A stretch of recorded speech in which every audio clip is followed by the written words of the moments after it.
ഇതെന്താ ഒരിക്കലും ചേരാത്തൊരു കമ്പനി? കറിയാച്ചോ താനെ വിട്ട ചെവരോടെ ചേർന്നോ? ഞാനിങ്ങോട്ട് വരാൻ നിൽക്കുകയായിരുന്നു.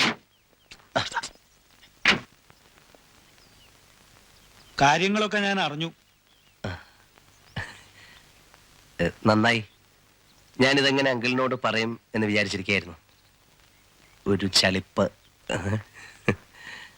എന്നെ നമുക്ക് ലീഗലായിട്ടുള്ള ഡീറ്റെയിൽസ് കൂടി പഠിച്ചിട്ട് ഒരു തീരുമാനം എടുത്താ പോരെ? ഏയ്, ഇതിൽ ലീഗലായിട്ടൊരു പ്രശ്നമില്ല. ഇതെന്റെ ആഗ്രഹത്തിന്റെ, എന്റെ സന്തോഷത്തിന്റെ കാര്യം മാത്രമാണ്. പിന്നെ അവശേഷിക്കുന്ന പണത്തിന്റെയും വേണ്ടി വന്നാൽ ഒരു കരാറിന്റെയും പ്രശ്നമാണ്. അതും ഒരു പ്രശ്നമാണല്ലോ. അത് നമുക്കൊരു കരാർ എഴുതി ഉണ്ടാക്കാം. എത്ര രൂപയുടെ പത്രമാണെന്ന് വെച്ചാൽ വാങ്ങിച്ചോളൂ. അത് വേണം, അത് വേണം. നമ്മളങ്ങനെ മണ്ടന്മാരാകാൻ പാടില്ല. ഒരു ലൂപ്പ് ഹോളും ഇല്ലാതെ ഒരു കരാർ എഴുതി ഉണ്ടാക്കാം. അത് വക്കീലിനെ ഭംഗിയായി ചെയ്തൂടെ? അതാ ഞാനും പറഞ്ഞു വരുന്നത്. അപ്പൊ മിസ്റ്റർ പിള്ളേ, നമുക്ക് ഈ കാര്യങ്ങളൊക്കെ ഭംഗിയാക്കണം. മേനോന്റെ പേരിൽ മുദ്രപത്രം വാങ്ങണം. ആ സ്ത്രീയുടെ കൃത്യമായ മേൽവിലാസവും വാങ്ങണം. കേൾക്കുന്നവർ വട്ടാണെന്ന് പറയുമല്ലോ എന്റെ ഈശ്വര. പറഞ്ഞോട്ടെ. ചേഞ്ച് വേണമെന്ന് ആഗ്രഹിക്കുന്നവർ എവിടെയും വട്ടന്മാരാണ്. ചരിത്രത്തിൽ എത്രയോ വട്ടന്മാരുണ്ട്. ഞാനൊരു തുഗ്ലക്കാണെന്ന് വിചാരിച്ചോളൂ അല്ലേ? അതെ അതെ. ചന്ദ്രദാസിന്റെ ബ്ലഡ് യൂറിയ ടെസ്റ്റിന് ഒരു സാമ്പിൾ എടുക്കാൻ പറയാം. ഞാൻ എഴുതിയിട്ടുണ്ട്. May come in sir? Welcome welcome. എന്താ പുതിയ വേഷവും ഭാവവും? കൺസൾട്ടിംഗ് ടൈം കഴിഞ്ഞു. എങ്കിലും ഒരു മുറിയിലേക്ക് കടന്നു വരുമ്പോ ഒരു മര്യാദ കാണിക്കണമല്ലോ.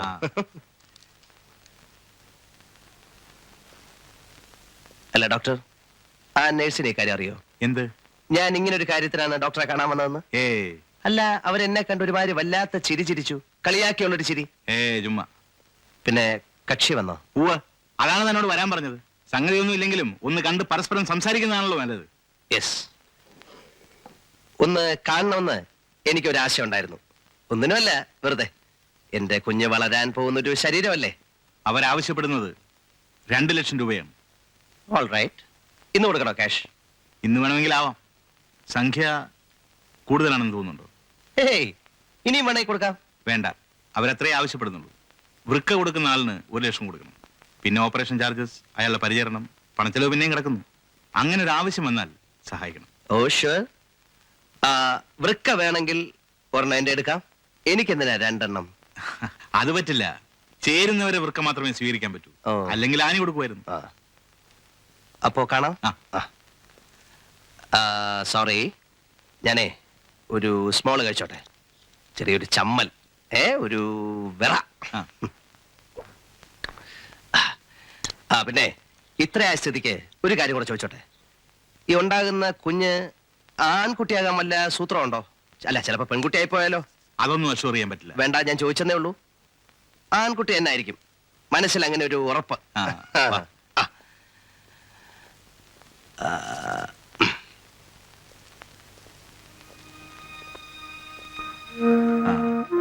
Meet mister Chandradas. ഞാൻ രാജീവ് മേനോൻ. പറഞ്ഞു കേട്ടിട്ടുണ്ട്. ഞാനും കേട്ടിട്ടുണ്ട്. പിന്നെ എനിക്ക് ഗെയിംസിലൊന്നും വലിയ താല്പര്യമില്ല. ഗെയിംസിലെന്ന് മാത്രമല്ല, ഒന്നിലും.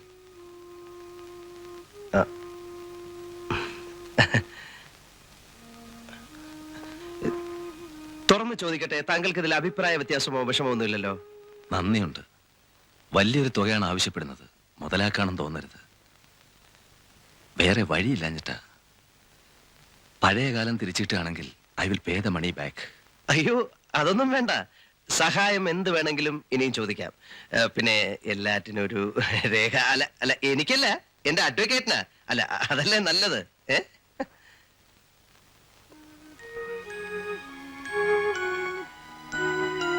ആനി, ഇദ്ദേഹമാണ് നമ്മുടെ രക്ഷകൻ, മിസ്റ്റർ രാജീവ് മേനോൻ. എന്റെ ആനി.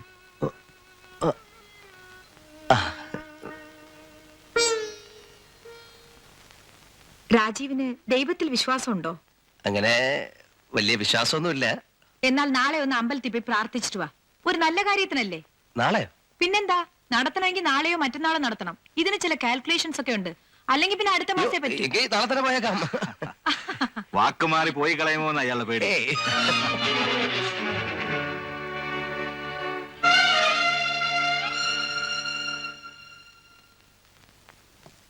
പോകാം. ശരി, നമുക്ക് ഈ ഡീഡൊന്ന് വായിച്ചു കേൾക്കണ്ടേ? കേട്ടുകളയാം. കേട്ടുകളയാം. ആ, 1989 ജനുവരി മാസം 15-ാം തീയതി തൃശൂർ ജില്ലയിൽ മുകുന്ദപുരം താലൂക്ക് മലക്കപ്പാറ ദേശത്ത് രത്നവിലാസിൽ രാമൻ മേനോൻ മകൻ രാജീവ് മേനോൻ വയസ്സ് 32 തൊഴിൽ ബിസിനസ് ഒന്നാം കക്ഷിയായും യായും മേൽപ്പടി ജില്ലയിൽ മേൽപ്പടി താലൂക്കിൽ ആരൂർ മുഴി ദേശത്ത് പുത്തമ്പുരയിൽ ചന്ദ്രദാസ് ഭാര്യ ആനി 25 വയസ്സ് ഗൃഹഭരണം രണ്ടാം കക്ഷിയായും ഉഭയകക്ഷി സമ്മതപ്രകാരം എഴുതി പിടിപ്പിച്ച കരാർ പത്രം. നമ്മളിൽ ഒന്നാം കക്ഷിയായ രാജീവ് മേനോൻ സ്വതന്ത്ര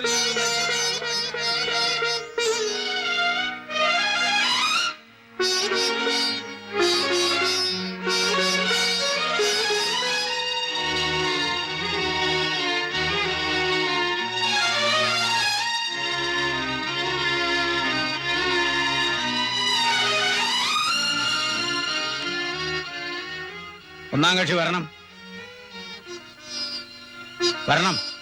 ഇവിടെ ഒപ്പിടണം.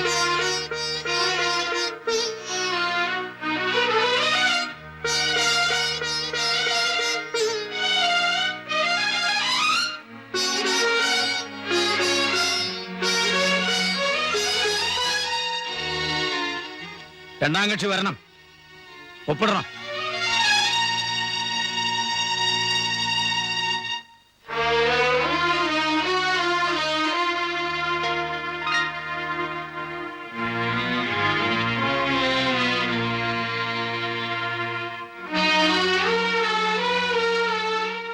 ദാ വാങ്ങൂ.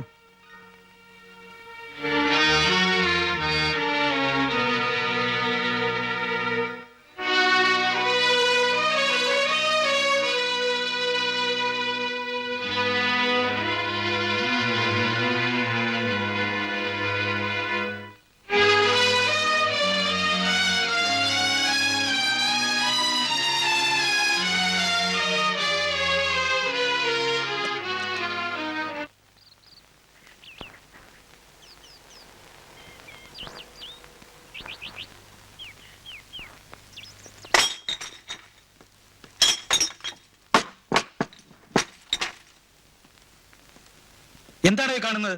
ഞങ്ങൾക്ക് അറിയില്ല. മേനോൻ സാർ വന്ന് കയറിയപ്പോ മുതലേ തലയ്ക്ക് ഏതാണ്ട് വട്ട് പിടിച്ച പോലെയാ.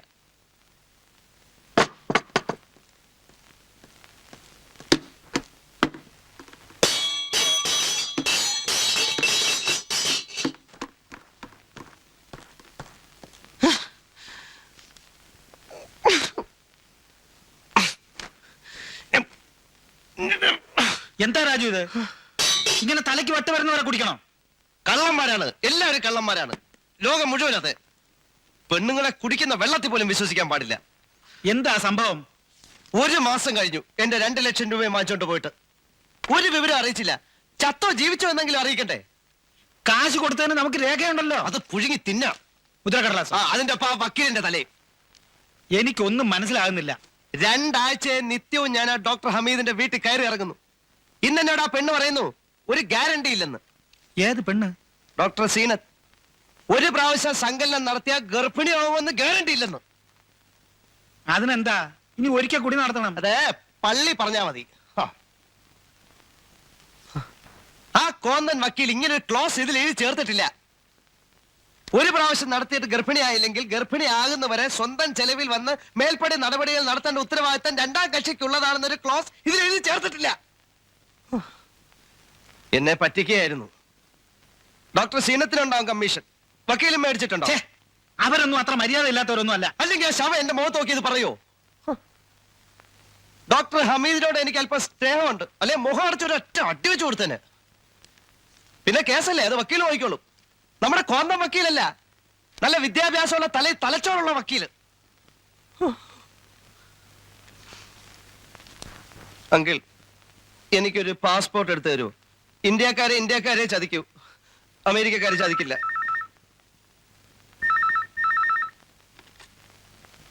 ഹലോ, അതെ, ആ കൊടുക്കാം. എനിക്ക് വേണ്ട. ഡോക്ടർ സീനത്താണ്. ശവമാണ് എനിക്ക് വേണ്ട. സോറി, രാജീവിന്റെ കാല് മരവിച്ചിരിക്കുകയാണ്. എന്താ കാര്യമെന്ന് ചോദിക്കാൻ പറഞ്ഞു. എങ്ങനെ ചോദിച്ചിട്ടില്ല, എന്റെ കാല് മരവിച്ചിട്ടില്ല. ഒന്ന് ചുമ്മാ ഇരിക്കാം. പിന്നെ ആ, അത് ശരി. രാജാ, എന്താ സാർ?